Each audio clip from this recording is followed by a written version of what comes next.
Bonjour à tous, bienvenue dans Focus Entreprise, l'émission digitale diffusée sur le site bfmbusiness.com. Et aujourd'hui, j'ai le plaisir de recevoir à ma table Anthony Vacher, PDG du groupe IPS. Comment recycler la matière plastique en 2023 tout en respectant les engagements environnementaux? C'est en partie le défi de mon invité que je reçois aujourd'hui. Le groupe IPS transforme, collecte et recycle des matières plastiques dans les enjeux environnementaux et sociétaux d'aujourd'hui. Bonjour Anthony. Bonjour. Vous allez bien? Bienvenue. Très bien, et vous?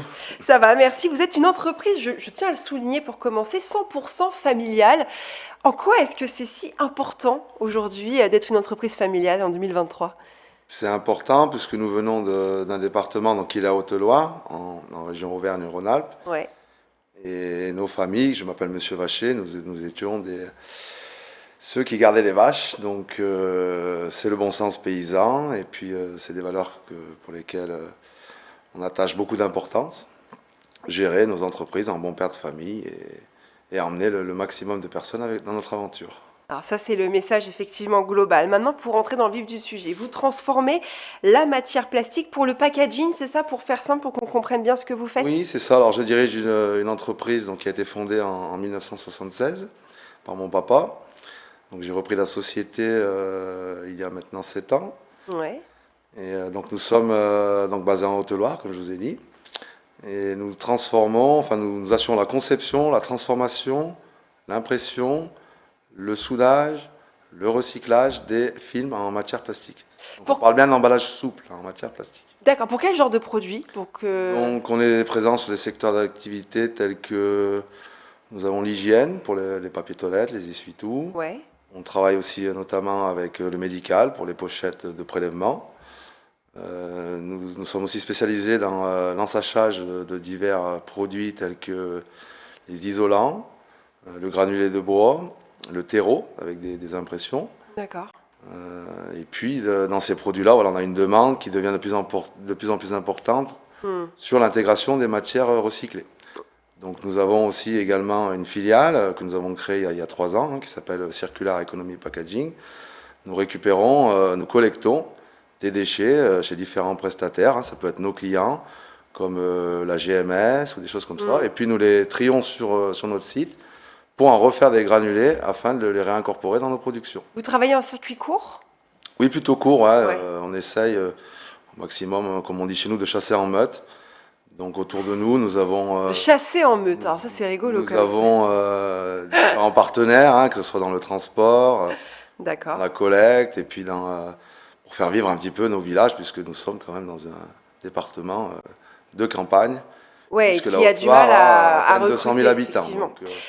J'aimerais qu'on dise un mot aussi sur les conditions de travail de vos employés, puisque vous avez des usines donc, qui s'occupent du recyclage. C'est assez difficile, assez chronophage.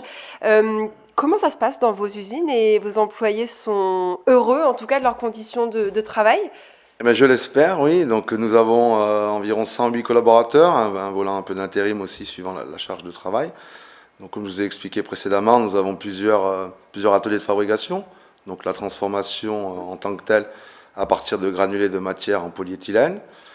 Donc nous réalisons des bobines de films. Ensuite, nous avons une étape pour certaines productions d'impression, pour d'autres d'impression et de découpe.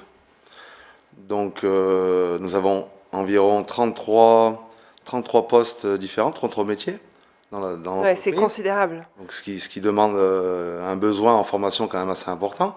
Bon, nous sommes accompagnés aussi avec notre syndicat de la plasturgie qui est Polivia. Nous avons également aussi la Chambre de commerce et de l'industrie et également la région Aura.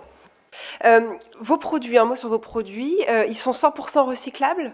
Oui, ils sont 100% recyclables. Parce qu'aujourd'hui, c'est important de le préciser. C'est vrai que le Pas plastique 100% n'a pas... recyclé, mais 100% recyclable. Recyclable, parce que c'est vrai que le plastique n'a pas trop le vent en poupe en ce moment, mais il est important aussi de le dire qu'on a encore besoin de plastique. Nous travaillons principalement la matière qui est le PE, le polyéthylène, qui est, on va dire, dans la plasturgie, le produit soudant. Mais ce produit-là est recyclable à l'infini. Un mot également du label MORE 2022, qui vient saluer aussi vos engagements. Oui, donc pour tenir la fiche de route qui nous a imposée par notre gouvernement, qui est d'atteindre à terme, à l'horizon 2030, 100% du recyclage des plastiques. Nous avons investi énormément dans ces métiers-là, hein, qui étaient nouveaux pour nous, hein, puisque le recyclage des plastiques n'était pas notre métier. Bien sûr. Donc aujourd'hui, voilà, il y a des nouvelles technologies qui font qu'on est capable aujourd'hui d'avoir des filtrations qui sont un peu plus pointues sur différents lots de matières, puisque les matières arrivent. On a des matières qui sont très souillées, avec des mélanges de fois d'autres matériaux qui ne sont pas plastiques. Donc voilà, il y a un tri qui s'effectue, et puis on essaie de faire une matière d'une qualité premium.